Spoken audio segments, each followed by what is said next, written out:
Hello, friends, and welcome to another episode of TV is Our Real Mom. I'm Dave. I'm Catie.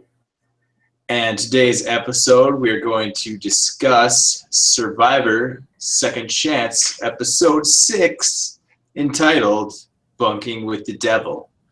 And where does the title come from, Catie? Title comes from Spencer. He gives great sound bites and confessionals. And it's referring to Cass because he's now on a tribe with Cass, and he ends up having to rely on her. His fate in the game is kind of in her hands, and so that's bunking with the devil. Yep, that's what it is. And this episode starts out with kind of a bummer. Yeah, really sad. Yeah, pretty sad. Catie's pick to win. Went right after mine. Back to back. Like, if you were watching those seasons, marathoning them, they'd be gone within like 2 minutes of each other. Yep. Went from one episode to the next. Our picks went right after bam, bam. Yeah. So and the hilarious thing is that I knew something happened to his son over the summer, and still I picked him, and I was like, I thought it was something that happened after he got home. I just knew he had a sick kid. I had no idea it pulled him from the game. So. Yeah, you would have had to really kind of spoil it. If you wanted to research the timing of it, you would have had to spoil things for yourself. And I don't like to do that. Yeah, we don't like to spoil anything if we can avoid it at all. So, right. So I understand why you picked him, even though you. But he went out in a very noble fashion. I mean, he's gonna have nothing but positive stuff coming his way after his second stint on Survivor, and I'm very happy that his son is okay. So yeah, I mean, he could be a potential candidate for third time's a charm. So yeah, so there you go. Yeah, people are saying he and his son should do blood versus water, but I don't think with his heart he probably wouldn't be able to. No, they shouldn't do that. People have died in other Survivors, so I don't think they should mess with it. In other countries, but yeah, like Survivor France, one guy died just from like some cardio issue, so I wouldn't mess with it. Yeah, I don't think they let you on if you have certain kinds of, like if you fail certain physical tests and things. Yeah, they have pretty rigorous testing, I think. So anyways, yeah, Terry went home because of his son needing the heart transplant, and it really seemed to affect the castaways emotionally. Yeah, what's hilarious is that Terry kept referring to Cass and Sierra, saying they have kids, they're parents, they understand. And like in all his exit interviews, he said that, but he doesn't mention Keith. Keith has a son who was on the show with him, and he doesn't even mention Keith. Like, Keith's a parent too. He would know what it was like, but anyway, that's a minor oversight. But Keith was tearing up too. He has a son, an older son, so he would understand more than anyone, I would think. Yeah, pretty close to the same age. I mean, there's probably a 10-year gap there, but still. 10 years? Really, that much? Danny's son, or Terry's son was about 16. Wes was really young, I thought, wasn't he? No, like 24 still. That's like 8 years. That's the difference. But it doesn't matter. Oh, yeah, never mind. There's so much to talk about in this episode. Yeah, we shouldn't waste any more time. Right. This was a really great episode. So. Oh, yeah. This is Survivor at its best. I mean, if an outsider could, like someone who doesn't watch the show normally could tune in for episodes like this, they might actually get hooked, Yeah, you had so many great moments. You had comedic moments. You had emotional moments. Like, I found myself tearing up on more than one occasion in this episode, and that doesn't usually happen on Survivor. And then you had intense strategy at the end. You had this more than one cocky individual, and then people scheming behind their backs, which I love, to bring them down. So it had pretty much, and it had a blind side at the end. Yeah. So it had pretty much everything. Yeah, this was a fantastic episode. Let's get into. Do they go right into the reward challenge after they swap tribes? Yeah, they split tribes again, and then they do the slip and slide reward challenge. Yep, everyone's got to oil up. Oil up. That would be so awkward. I would feel so awkward oiling up in front of people. Yeah, Cass looked a little awkward when she was oiling up. She like splashed some, kind of splash it on. Yeah, I mean, that's what I would do. I know it would be weird. It would be weird to oil up, but yeah, that was really funny when Joe oiled up, and I don't know whose voice it was that said it. So one of the girls went, "Oil up, Joe," and then I know. and then Tasha, it's getting ridiculous. and then Tasha like gave this look like, "Oh my god." That was It's pretty funny as disturbing as it is. It's I funny. like Tasha a lot, but I'm a little concerned about her.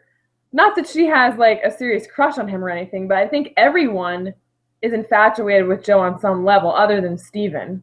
Mm-hmm. Guys and girls, they're infatuated by his charisma and the things he does around camp. I don't think it matters. Steven's the only one who's kind of like picking up on the potential problems there. But yeah, Tasha being so enamored with the aura of Joe is making me question her a little bit. I hope she's not blinded by it.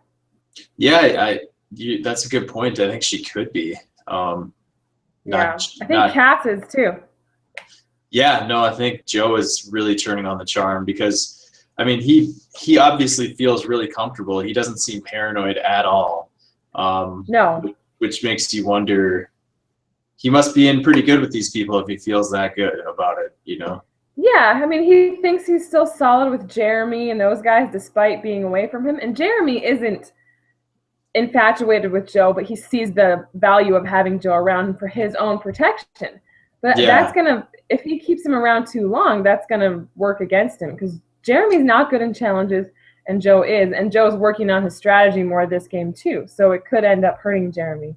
Yeah, I think he needs to rethink his strategy, maybe listen to Steven a little bit. Yeah, I wanted to mention something about the reward challenge with Steven. Mm-hmm. First of all, like I always kind of like had a soft spot for Steven because like I feel more like the cerebral nerdy type, you know. I can relate more to that.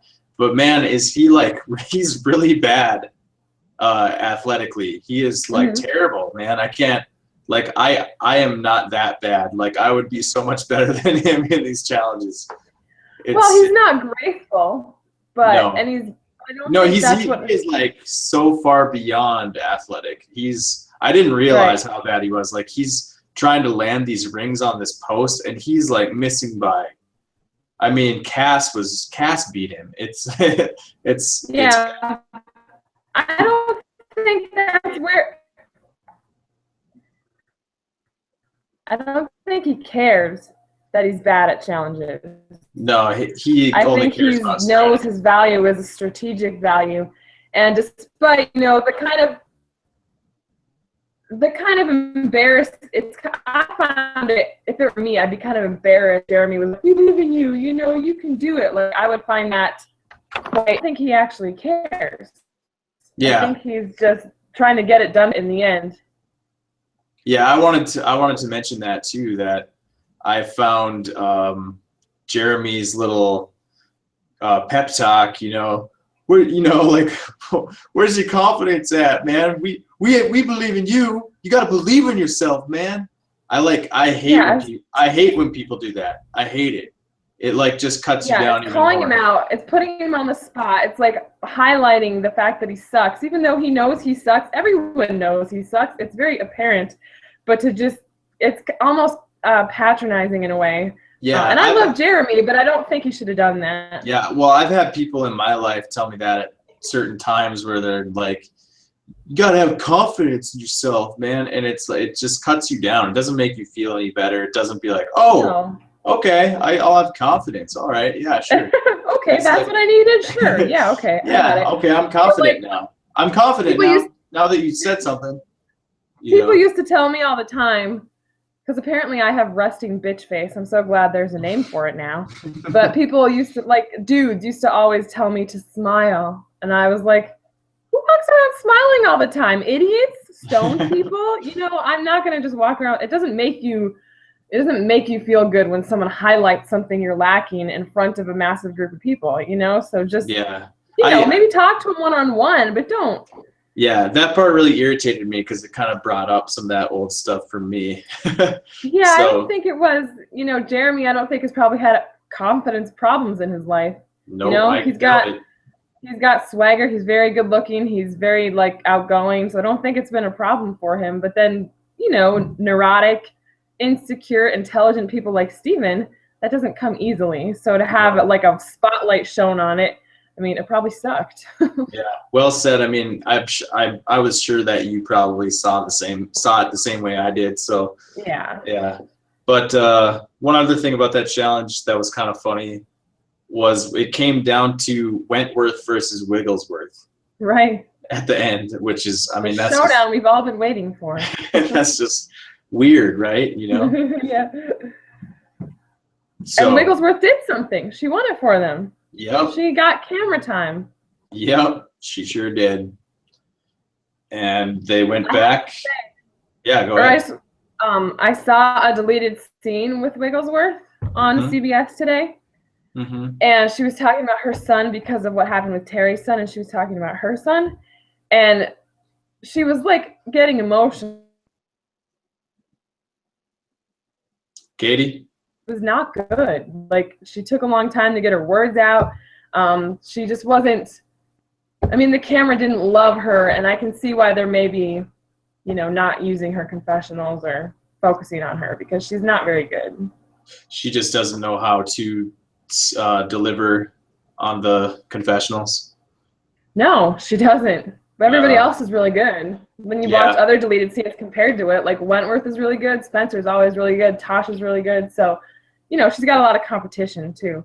Yeah, well, that's part of what gets you on Survivor more these days in casting, I think, is knowing how to do that stuff on camera. And she got cast in the first season in 2000, 15 years ago. They probably weren't looking for that as much back then. So no, clearly. Yeah. So the interesting thing that happens at Takeo after the reward challenge is Savage immediately guns for Spencer. But the thing is, he throws out Sierra's name. That's such a rookie move. I can't believe he did that. You know, and he didn't ask. He didn't say Sierra, or he didn't sit them down and be like, well, who would be comfortable? Because Wu would have volunteered. Someone would have volunteered. But instead, he just picked out Sierra and said, it's going to be you. And that lets her know that, you know, if something goes wrong, he's okay losing Sierra. I mean, that's basically what he's saying. Yeah, and to have the audacity to say that to her face, I don't think he did his research, because she is the wrong person to do that to you. I mean, if you know what you're talking about. Yeah, she goes off. When she feels the tiniest bit threatened, she'll find a way out of it, and she did. So. So yeah, that was stupid of Savage to do that. He made a few blunders. I mean, I wonder if he's even seen an episode recently, because how many times did he say, oh, I'm feeling so good. This is so great. I'm in such a good spot. I love Spencer, but we got to get rid of him. It's going to be the greatest blindside you've ever seen. I mean, has he not seen the show? People who say that get blindsided. Yeah, and there's awesome blindsides every season now, like several. You know, the greatest blindside we've ever seen is a very bold statement, I think. Yeah. Yeah, he said ever on the history of Survivor, he said. Yeah, but he hasn't even watched. He just looked at the Wikipedia pages. So how does he even know who's been blindsided? Exactly. How good it's been? Yeah. So that's brewing into KO. Meanwhile, at Bayon, that's you can take it over from there. Bayon 3? Bayon 3.0? Yeah, Bayon 3.0. Meanwhile, at Bayon 3.0. Steven is crying. Yeah. Which is really sad. Yeah, very sad. No, he senses immediately that Joe is not going to be Bayon strong, Bayon 1.0 strong, because Joe is not being subtle at all about his desire to keep Wentworth around. And that's, you know, even someone not as astute as Steven would be like, whoa, red flag. He wants to keep Wentworth, who's like the obvious boot here. And so he's picking out Kimmy, who he should know. I mean, again, Joe, think. Kimmy and Steven are probably tight because they've been together for the last, two vote outs. Yeah. And he still has the stupidity to say, you know, I think we should go after Kimmy. She's weak in challenges. Also boneheaded because Steven's weak in challenges. So that by that logic, That's what really bothered me is he's saying this strategy straight to a guy's face who knows he's bad at challenges. And yeah. This was really stupid of Joe. Was he not thinking at all? It was just idiotic, I thought. Yeah, I mean, it is idiotic on one level, but on another level, it makes you think like, man, he must, I said this already, but it's worth saying again, he must really feel comfortable. Like the people he's working with must really be making him feel comfortable because he doesn't care. Well, apparently he's right to feel that way because Steven suggests to Jeremy, hey, I don't think Joe is completely with us, so we might want to think about getting rid of him. And Jeremy isn't having it, although Jeremy has different reasons. He wants him as a meat shield. And Tasha's just like, no, because she's whatever. She's infatuated with Joe or something. Yeah, she's enamored. Yep. She's enamored of his golden boy. And clearly this really hits a nerve with poor Steven because he played with a golden boy. He lost to a golden boy. And so it's really hard for him to probably... And I'd say Joe is probably even more of a golden boy because... Oh, yeah. I don't know. I don't understand it. I'd rather hang out with JT than Joe, but people love Joe, so... Yeah. I think his original season in Tocantins he kind of has realized in this time on the new season, he's realizing how much the old season has affected him, I think. Yeah. And I would imagine you get that close to winning, and it's been that long, it just kind of eats away at you. Like he would have gotten rid of JT if he could. He just never got the chance. And if they wait too long, Joe's going to get rid of them before they can get rid of him. And so maybe since the merge is coming up, people will be more receptive to it, or he'll find people who are willing to see his point of view. But I honestly, with how many switch-ups there have been, I don't know who's loyal to who. I have no idea what's going on, to be honest. Yeah. I was thinking this weekend, if we have time, since we're going to be in the same town this weekend, if we have time, we should have a little fun and do a little podcast where we kind of take a look at the numbers going forward and kind of make some predictions on how people will kind of line up, just for fun, That's a good idea. Yeah, we'll just we might not post it this weekend, but we'll at least film it or something. So anyways, yeah, I think Steven senses that people are more willing to work with Joe for some reason, and that's kind of why he's crying. He's like, man, I can feel that they're picking Joe over me right now, and that's dumb for them, and I wish I could make them see that, but I can't, and it's got to hurt on so many levels, Yeah. I also think that, again, like we said earlier, he knows his value is a strategic one, and he's failing to be strategic. He can't even get them to see beyond Joe's golden sheen that he's covered in. Yeah.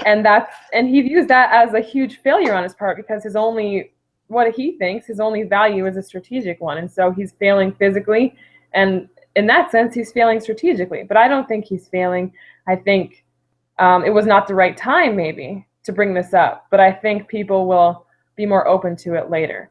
So yeah, I think you're right. Yeah. I just had a question for you. Yeah. As far as like the edit goes, with Steven tearing up and all this, which made me really sad. Yeah. What do you think that means for his long-term game? Like, why would they show that? Do they think it's just going to be a sad story for Steven, or do you think maybe this is a continued redemption story for Steven? Well, I really do think it could go either way, but I kind of have this bad feeling about the reason. Like, I really do think part of the reason he's crying is because he can sense that like no one's really working with him, and I think that doesn't bode well for the future of his game. I think people really are on Joe's side over his side, and that's but you've got 13 people. 11 of those people aren't just going to flock to Joe and be like, Joe. He can't be on everyone's side. And if he tries to do that, it's going to kick him in the ass and he's going to get voted out. And I can totally see that happening. So I don't know if the Joe thing, I'm ready for Joe to go. I'm so over the Joe love right now. I was I occasionally check the Twitter feed when I'm watching the show. And when Steven was having his breakdown, people were like, who's this nerd crying about Joe, and like, why are you going after Joe? It was like everyone was on Joe's side, and I was like, who are you people? Like, yeah, I thought the Survivor community was all about Stephen Fishback, but not everybody who tweets is diehard. Diehard Survivor fans are Team Fishback all the way. But yeah, that's what we forget is like kind of thinking about the vote that got people in for Second Chance. I heard Rob from Rob Has a Podcast talking about this. They expected like a few tens of thousands of people to vote, but there was like 10 million people that voted. So that made them realize that the people they're used to dealing with are Survivor hardcore fans, and there's not very many of those. And then there's still like 10 million more watching. So those are the people that aren't even getting involved in the discussion about Survivor. They just watch, and that those people are out there. And I guess those are the people that love Joe and hate Steven. It's maddening. Yeah, it really is. What can you do? What can you do? So anyways, should we move on to the immunity challenge? Yeah, I guess let's move on to the gross food eating nastiness. Could you do this, Catie? Well, I mean, it's kind of an iconic challenge. I don't know when the last time we saw it was. Do you remember? It's been a couple seasons, I think. I think it was Kara Moen, Fans versus Favorites with Cochran, wasn't it? Well, Sierra said they did it in Blood versus Water, so maybe that was the last. Oh, yeah, okay. Well, I never remember those seasons. Yeah, they get all jumbled up, to be honest. Yeah, but yeah, it was pretty nasty, and it was cool because this was the first time they did it like a team version of it. So you had pairs that had to finish theirs before the other pair did, and so you know, nice twist. You could finish yours right away, but you'd have to sit and wait for your partner to do the same. And so that was cool. And then they moved on to the individual portion. It looked foul. I don't know if you were that hungry. Maybe it would look good to you. What do you think? I don't know. I really hate spiders, so I don't think I could ever eat a tarantula. Like, that would be nearly impossible for me. I really couldn't see myself doing it. The rest of it, like me eating a snake. Yeah, the rest of it, honestly, I think I might be able to do it. Like, even the duck embryo, the Beirut or whatever, or Beirut. Even that doesn't. I feel like I could do that over a tarantula, and everyone seems like blown away by the balut. Like, it's the worst thing ever. I think it's grosser than it looks. Yeah, I heard it smells really bad, and like it's always the one they save for last. In every food challenge, they always bring out the balut, and it's always the worst one. And it's like half formed, so like the beak and the feathers are in there, and the shell and everything. So it probably looks better than it actually is. Yeah, I mean, for me, the spider one, I just couldn't. That would be really hard for me. But the rest of them, I could maybe handle. I don't know. The frog or whatever didn't look so bad. Yeah, it's just a frog. You know, I've actually had frog legs before, but yeah. So I don't know. Maybe I could do it. But what's nice about this challenge is that Fishback won his matchup. So yep, that's right, Fishback, and then he was he must have listened to Jeremy because he was like dancing around with some swagger. Yeah, maybe he actually took Jeremy's advice to heart. Maybe that's what we should have done our whole lives, Catie, when people were telling us this crap. Eat brains and dance around with swagger? That's what we should have done. Maybe. That's not a bad idea. When in doubt. Not a bad idea. When in doubt, that's what you got to do. So Sierra was quite terrible at the food challenge, as was Cass. She was really bad, too. Yeah, Cass was bad. And that's funny because I had sort of picked Cass to be my new like sort of MVP for the season, replacing Monica, and instantly I'm regretting it, like immediately. Yeah, I don't know about Cass anymore. I like last week I had a good feeling about her, and now just in one episode it's like back to the old hateful Cass. This is where Cass runs into trouble. It's not her decisions. Well, she makes questionable decisions, which we'll talk about, but she's terrible at dealing with the aftermath of her decisions. She gets very defensive, and she gets very, I don't even know the word. She gets kind of spiteful, yeah, resentful. And I guess we don't know what the aftermath of this decision is going to be, but it does not look good. The previews for next week show Chaos Cass coming back in full force. So again, it's her dealing with the mess that she's made is where she runs into trouble. Like a superb Survivor player makes a mess, makes, some waves, and then can kind of, clean up after it, in a way that people are still probably going to be mad, but they're not also going to want to murder you because of the way you're acting on top of it. And Cass goes the opposite direction. She acts kind of arrogant. She doesn't blow up. She stays calm, which is probably even more annoying. And then she gets, she gets mean and spiteful, and it's weird. I don't know how it's going to play out and who she's even going to be mad at next week, but it looks like it's coming. Well, I can see how she would get kind of defensive, because she's going to have to defend her actions with this vote the vote on this episode against Wu. She basically flipped on the other side. Yeah, so.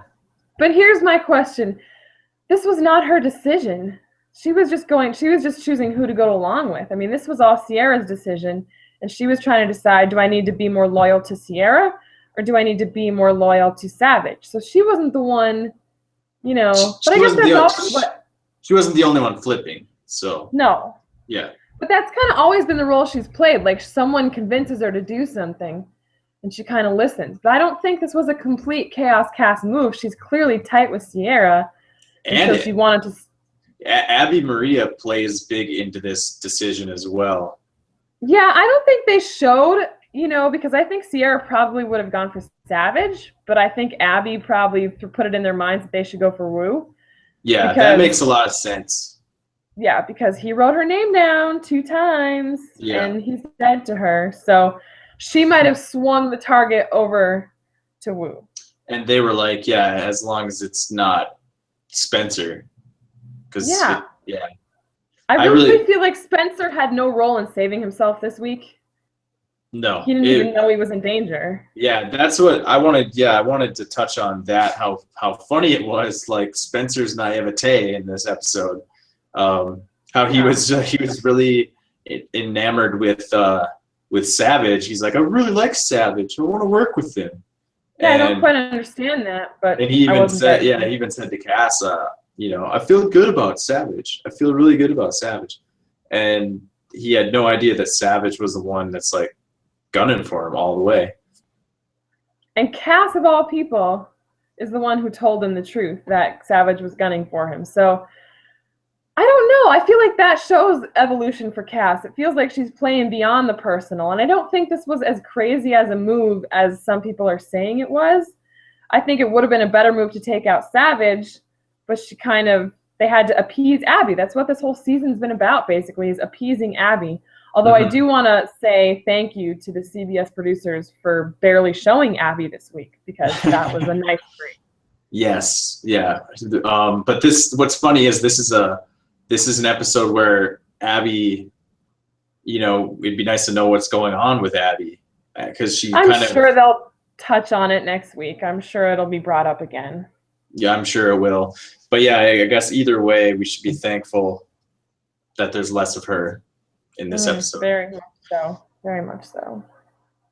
So yeah, I wanted to talk a little bit about that, the calm cast versus chaos cast, because I was a little confused about which cast she was referring to on which side of the vote. Because to me, it sounded like she was saying calm cast would vote for Wu, because Chaos Cast. That's what I thought. Because Chaos Cast wants revenge, right? If Chaos Cast only wants to get revenge on Spencer, but Comcast steps back and is like, maybe Wu is the better decision here.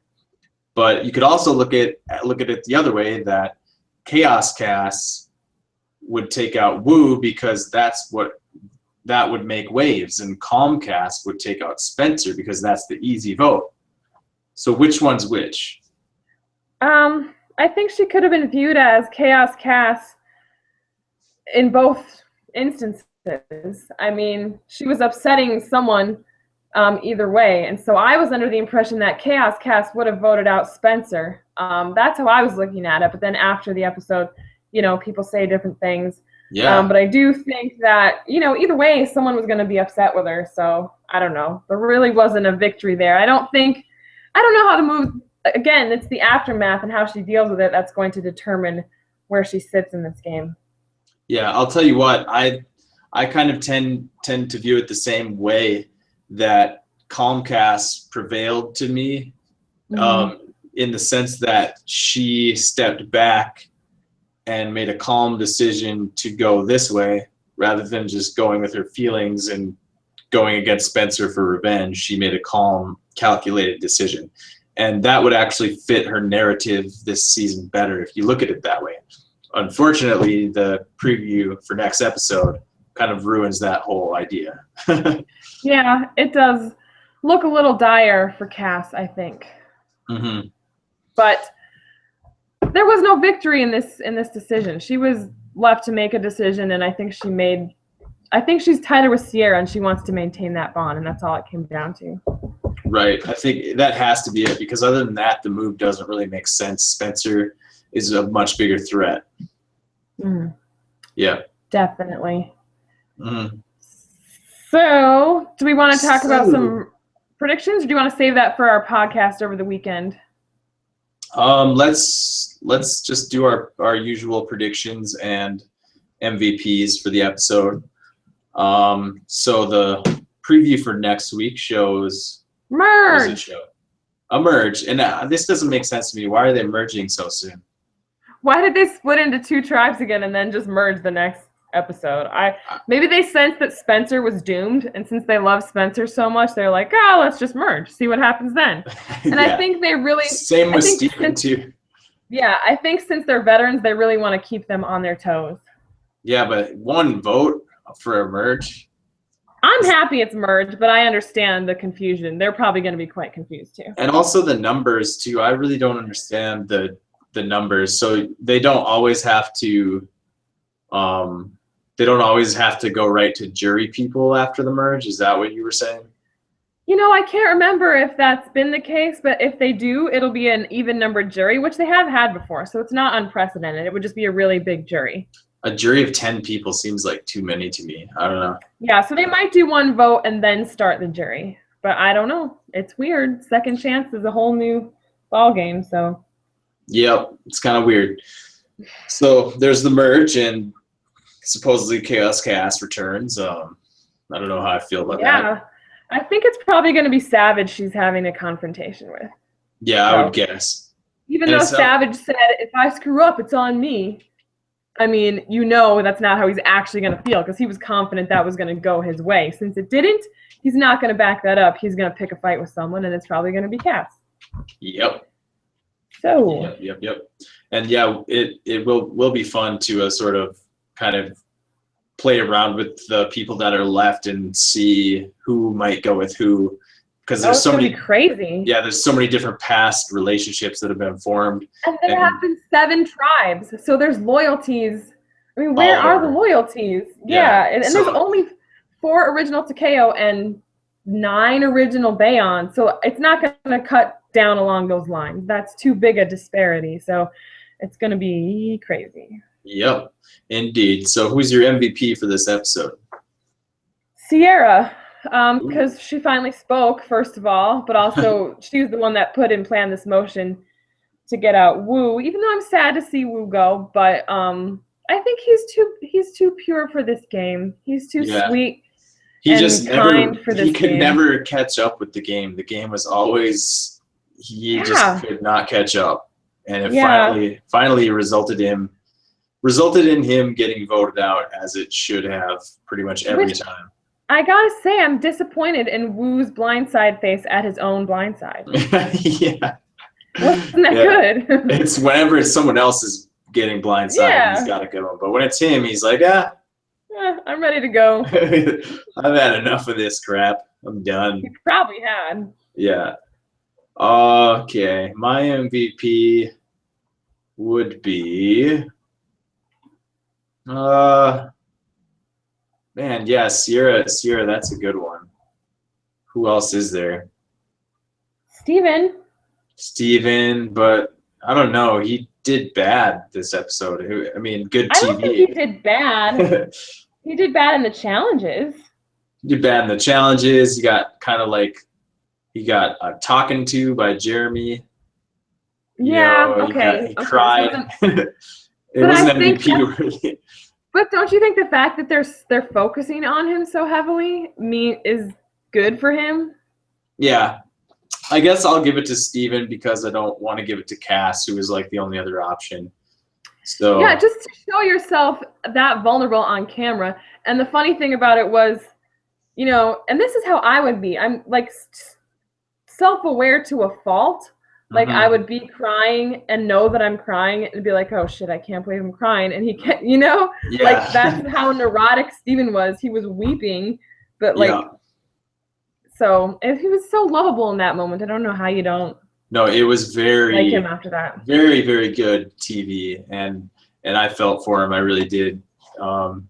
So yeah, we'll give it to Steven just for good television, and yeah, just kind of having maybe a cathartic moment there. So yeah, maybe that's what he needed, a little breakdown, a mini breakdown, and he'll get his head back in the game. And now that it's merge time, you know, I feel like Steven's going to excel more at the merge game. I think he did that in Token Chains too. So yeah, I got my fingers crossed for a Steven redemption story. Do you think, I guess we can talk about this on our other podcast, but do you think he'll hook back up with Spencer maybe? I never saw those two even having a relationship this season, but maybe there's more. There's more going on than we're seeing then, because I'm going off what I saw, and you haven't seen them hardly talk. So, well, he didn't come up when Bayon last week wanted to vote someone out. Jeremy and Steven first said Kelly Wigglesworth, and then they said Monica. Like Spencer wasn't even on the table. I guess that means Steven is on board with that as well. So that must mean they have some kind of bond going. That's true. Yes. That's true.